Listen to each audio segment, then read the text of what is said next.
Hola, bienvenidos a mi canal. Yo soy Alberto Vargas, ya hoy es miércoles santo y bueno, quiero comenzar primero mandándole un abrazo a mis amigos propietarios de la tienda que se incendió el 27 de febrero, la noche de ayer, tienda de electrodomésticos especializada principalmente en acondicionadores de aire.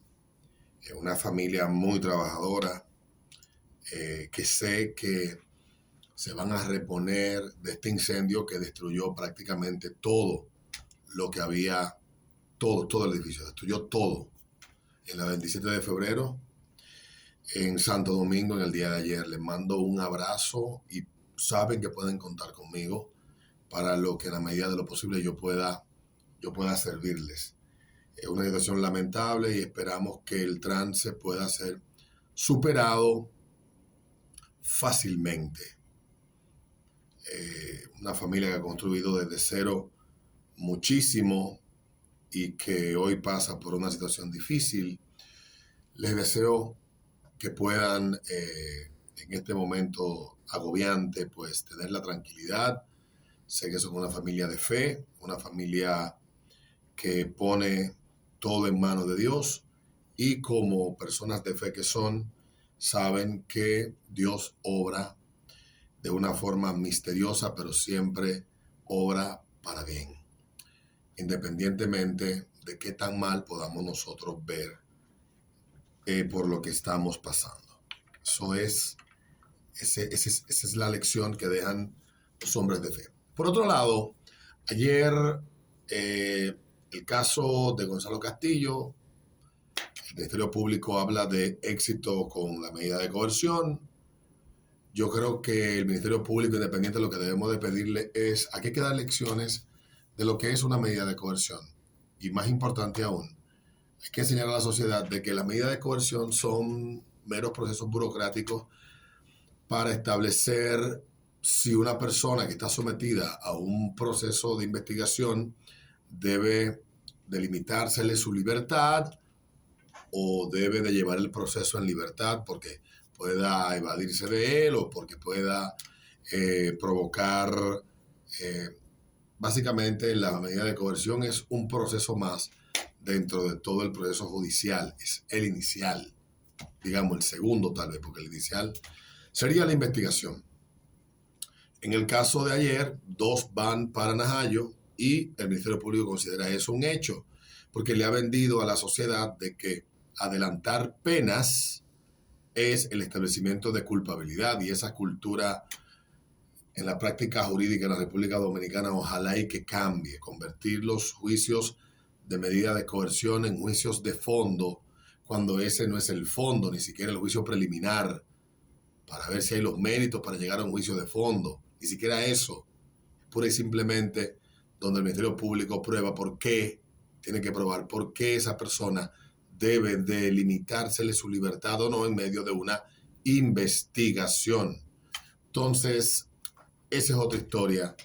El Ministerio Público, bueno, con su espectáculo y su pantomima y sus guiones y con un grupo de rastreros que están al servicio de todo eso, están erosionando la base social y jurídica y más que todo la credibilidad de la justicia ante los ojos de la sociedad. Porque montan un espectáculo de tal magnitud, no hacen las investigaciones que deben hacer y terminan los casos cayéndose o terminan los casos siendo desestimados, lo que sea, y entonces la gente dice, no, que son los jueces que no sirven. Que hay un periodista, un bárbaro, que dijo que los jueces de hoy son así con los casos porque los jueces los nombró el PLD. Ese charlatán, un descarado charlatán, coño.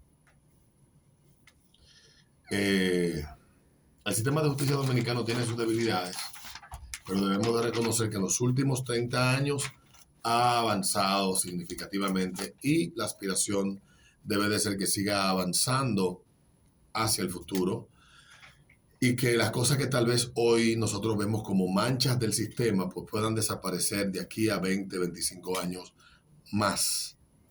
Ojalá y que se pueda, pero con este relajo no creo que se pueda. Ayer en Estados Unidos hemos visto cómo este país ha copiado, ha aprendido de los mejores, ha aprendido de América Latina, ha aprendido de nosotros a cómo ser una república bananera.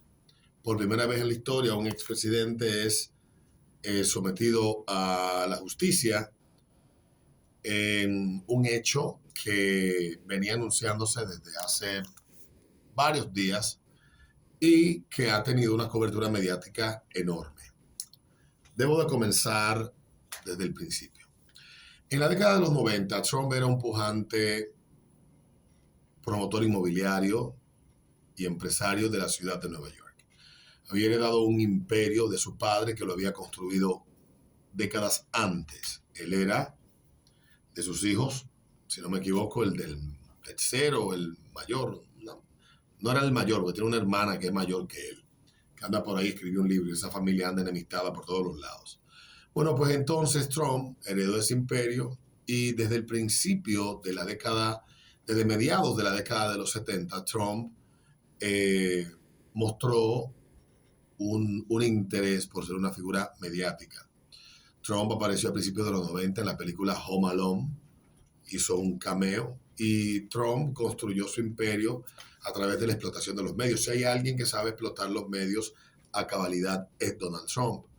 Ya por allá, por el año 88, 89, venía pensando en la posibilidad de ser candidato a la presidencia. De hecho, hasta se llegó a publicar, no estuvo ajeno a controversias, como el caso de los chamaquitos que fueron acusados de violar a una jogger en Nueva York a finales de los 80, principios de los 90, y aquel comunicado infame publicado en las páginas de varios periódicos de la ciudad de Nueva York, donde pedía que fueran castigados de manera severa, porque recuerdo aquel caso, fue un caso que sobrepasó las fronteras americanas. Hay un documental que cuenta luego de la revisión del caso cómo estos muchachos fueron falsamente imputados de una acción que no cometieron, casi 30 años después.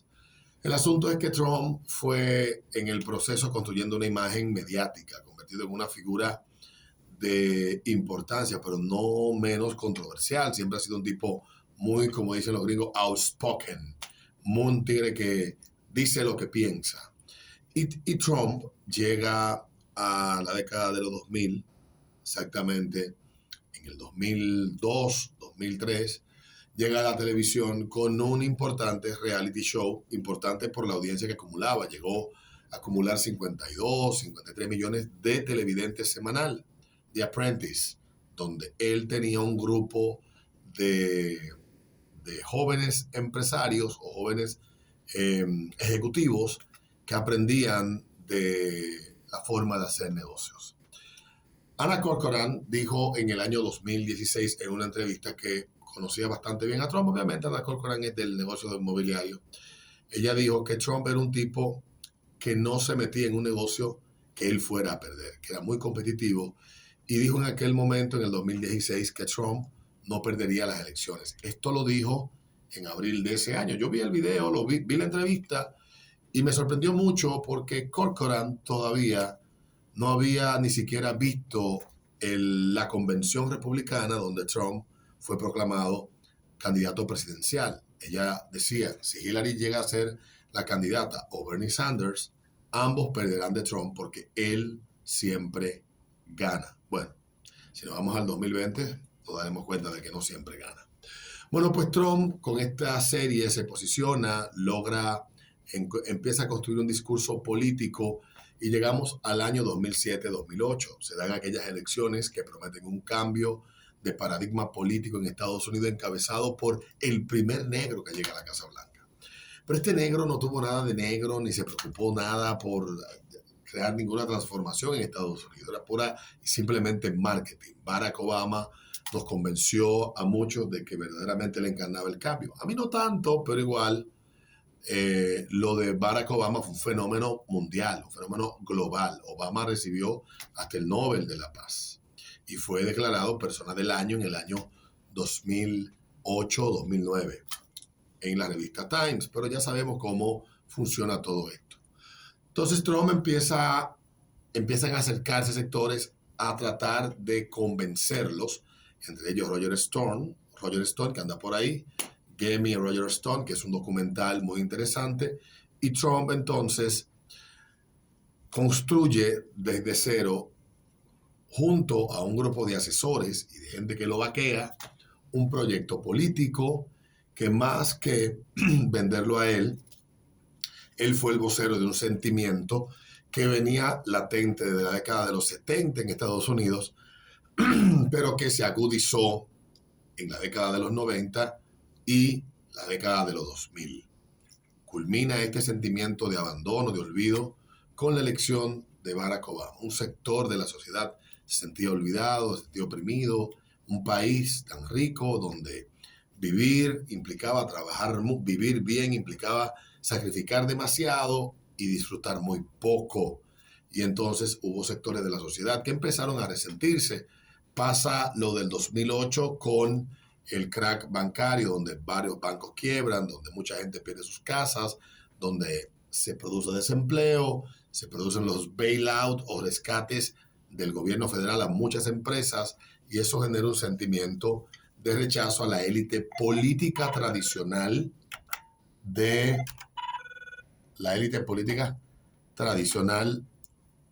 Washington, lo que lleva a que entonces ese sentimiento que no pudo aglutinar el Tea Party, que resurge con la llegada de Obama a la Casa Blanca, no lo pudo aglutinar para el 2012, un candidato que no funcionó para nada. En el año 2012 le hacen una campaña muy agresiva, Obama gana la reelección, pero Trump ya venía creando un perfil político desde una plataforma que era nueva y de participaciones en muchos programas de radio y de televisión, construyendo un discurso que nadie hasta ese momento estaba enterado, que contaba con herramientas que le permitían diseñar su discurso y hablarle a esa audiencia. Entonces no Trump, no surge como un fenómeno producto de la necesidad.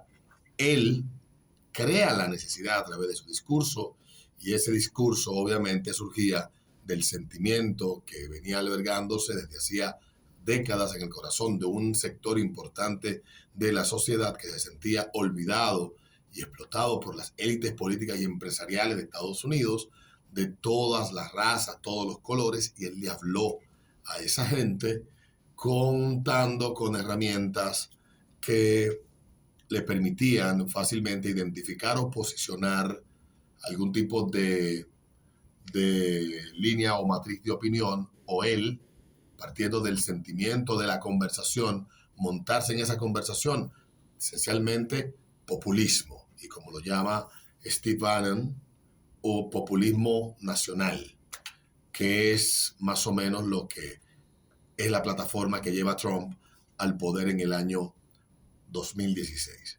Muchos que no simpatizábamos con el Partido Republicano y mucho menos simpatizaríamos con Trump, un tipo tan incorrectamente político, que fue parte también esto de lo que tenía harto a la sociedad americana, aparte de la sociedad americana, un tipo que hablaba y en su primer discurso, cuando anuncia que va a ser candidato, va directo al punto. Dice lo que todo el mundo piensa, pero que no se atreve. Y cuando dice esto, genera una conmoción, genera la atención de los medios y se convierte en el fenómeno mediático nuevamente que ha sido ya en el pasado. No sin antes dejar de mencionar el capítulo de la cena de corresponsales de la Casa Blanca, donde Obama le hizo un roast a este hombre que no tenía todavía decidido aspirar a la presidencia de Estados Unidos, o el caso, no lo tenía definido públicamente, pero daba señales de que tenía intenciones políticas.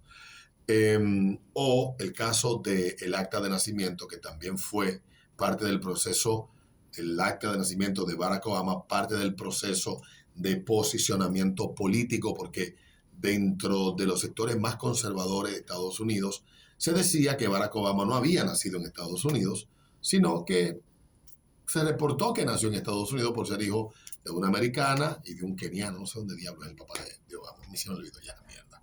Bueno, el asunto es que llegamos al 2015 y Trump da un discurso bastante ardiente, muy enardecido en, en, en la ciudad de Nueva York.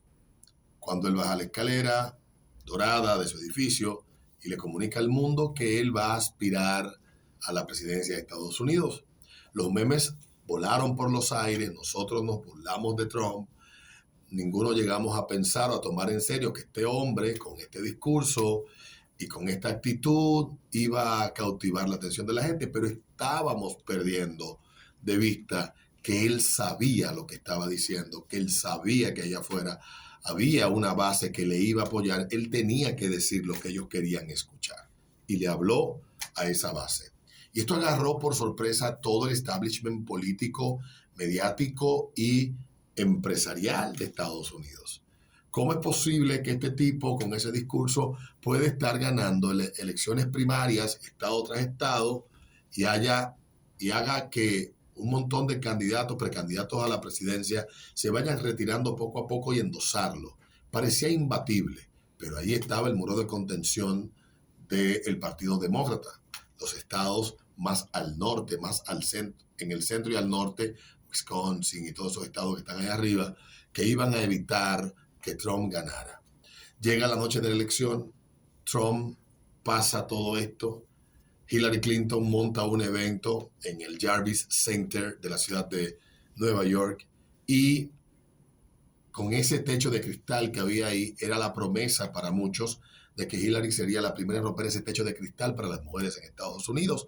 Había un sentimiento legítimo de que una mujer ahora le tocaba gobernar porque un negro lo había logrado, primero que una mujer, cuando las mujeres fueron las primeras en lograr el voto en Estados Unidos, siendo Estados Unidos uno de los primeros países donde surge el movimiento sufragista en Occidente, y termina Hillary Clinton derrotada. Esta derrota frustró a todo el establishment porque Trump había prometido limpiar el pantano. Drain the swamp, decía él en su discurso. Y no logró limpiarlo ni mínimamente, pero sí logró dejar callar las bocas que decían que su estilo de gobernar, su estilo de hacer política y su cabeza díscola y loca iba a terminar llevando al mundo a una tercera guerra mundial. Sin embargo, es el primer periodo en décadas que Estados Unidos no se ve involucrada como nación en una guerra. Una sola guerra no hubo. Al contrario, logró fraguar muchos acuerdos de paz en Medio Oriente, con Israel y países de Medio Oriente. Bueno, Trump se convirtió en el favorito de la prensa, no para darle cariño, sino para maltratarlo y golpearlo. Y entonces llegamos al año 2019-2020. Y ahí llega la pandemia. Trump es derrotado desde adentro con un parásito muy pequeño, y algunos alegan que con algunas técnicas no muy ortodoxas, pero que tienen muchos años practicándose en Estados Unidos. La manipulación de los votos y el tema de la promulgación de leyes que permitieron que hasta gente que no tenía habilitación para votar en muchos estados terminó votando vía mailing vote, voto por correo. Bueno, Trump es derrotado, comete el error de no asimilarse ya derrotado por aquello que dice Anna Corcoran. Él no admite perder. Y cuando llega al 2021, a escasos días de la juramentación de Biden, invita a un meeting para evitar la certificación de las elecciones o buscar que no se certifique el voto electoral de cada estado, que daba ya el triunfo a Joe Biden.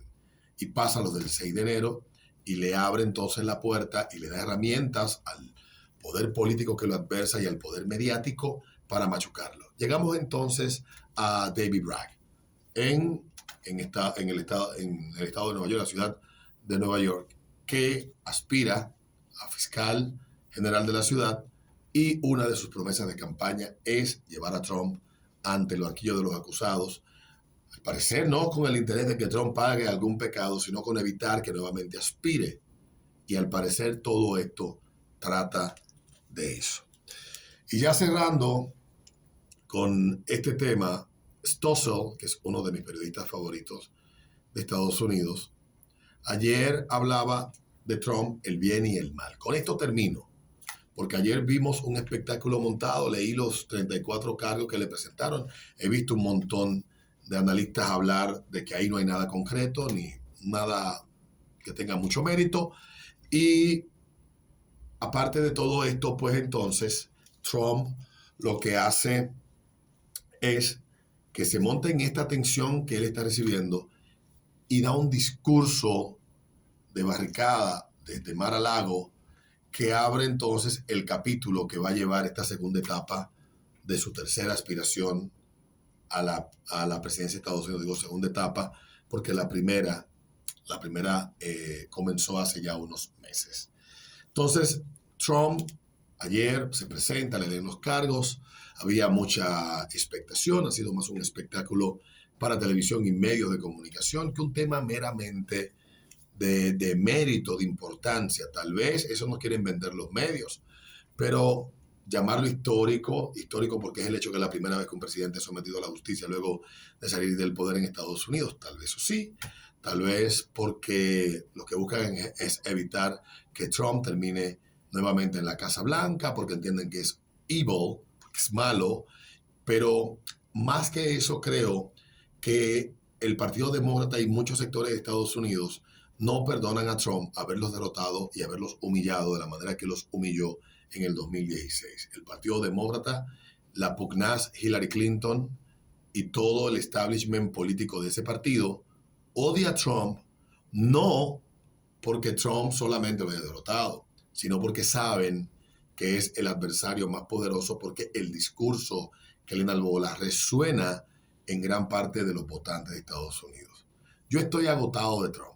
Yo de verdad creo que 8 años de Trump, vamos para 8 años ahora en junio, desde la primera vez que él anunció su primera candidatura, es extenuante. Pero el mundo está obsesionado con Trump. Los medios están obsesionados con Trump. CNN perdió el 60% de su audiencia luego de que Trump salió de la Casa Blanca. CNN le dedicaba horas enteras a Trump. CNN pudo recuperar parte de su rentabilidad gracias a la televisación de los larguísimos discursos de Donald Trump en la campaña. Luego reconocerían que eso fue un error y que fueron de los responsables, entienden ellos, de que Trump haya llegado al poder. Y ha habido una gran frustración que se ha manifestado de diferentes maneras. ¿Qué dice Stossel? Trump, el bien y el mal, de John Stossel, escrito en el día de hoy. El Stossel TV, el estudio de televisión de Stossel TV, está a solo una cuadra del Trump Tower. Hoy helicópteros ruidosos sobrevuelan y las aceras están bloqueadas inútilmente por el exceso político mediático habitual, demasiadas barricadas y manejadas por demasiados policías aburridos. La predicha gran demostración y posible violencia no son visibles. Donald Trump se fue al juzgado alrededor de la 1 de la tarde para entregarse. Fue reservado y se le tomaron huellas dactilares en el juzgado. Luego se declaró inocente de los 34 cargos de falsificación de registro para ocultar pagos de dinero secreto. El presidente no debe estar por encima de la ley, pero tampoco deben enfrentar cargos por motivos políticos, dice Stossel. Los fiscales del distrito de Manhattan hicieron campaña para oponerse a Trump, alardeando: he demandado a Trump más de 100 veces, sugirió que sería la mejor opción para atrapar a Trump incluso antes de ver la evidencia. Esto está mal, dice Stossel. Los fiscales federales vieron la evidencia y decidieron no acusar a Trump. Hay que decir que de lo que acusan a Trump ya lo habían investigado en el pasado y dijeron, bueno, aquí no hay mérito, aquí no hay caso. Usar fondos de campaña para pagarle a alguien para que guarde silencio sobre sexo, bien puede violar las reglas, pero la mayoría de las reglas de financiamiento de campañas son inútiles y ninguna persona seria piensa que este caso se presentaría contra alguien que no sea Trump. Esta es una nueva pendiente resbaladiza hacia la república bananera. Por otro lado, Trump definitivamente es una persona horrible.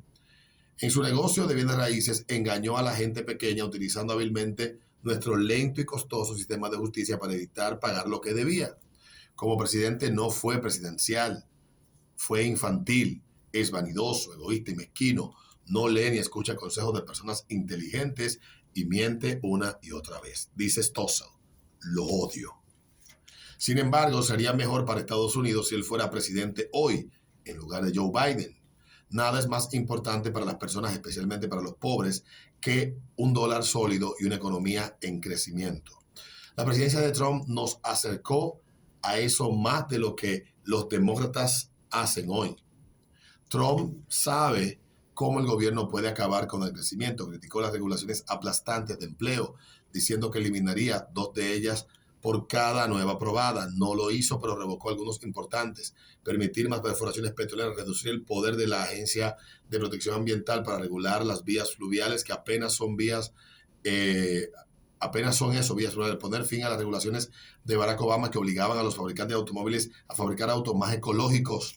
Biden las volvió a imponer y permitir que los proveedores de servicios de Internet cobren diferentes tarifas por diferentes servicios, revocando la destructiva neutralidad de la red. Solo sus palabras enviaron un mensaje. No todos necesitan asistencia social, puedes trabajar. Bajo Obama la gente dejó de buscar trabajo. El mensaje de los demócratas fue: los pobres son víctimas de un sistema injusto, necesitan folletos.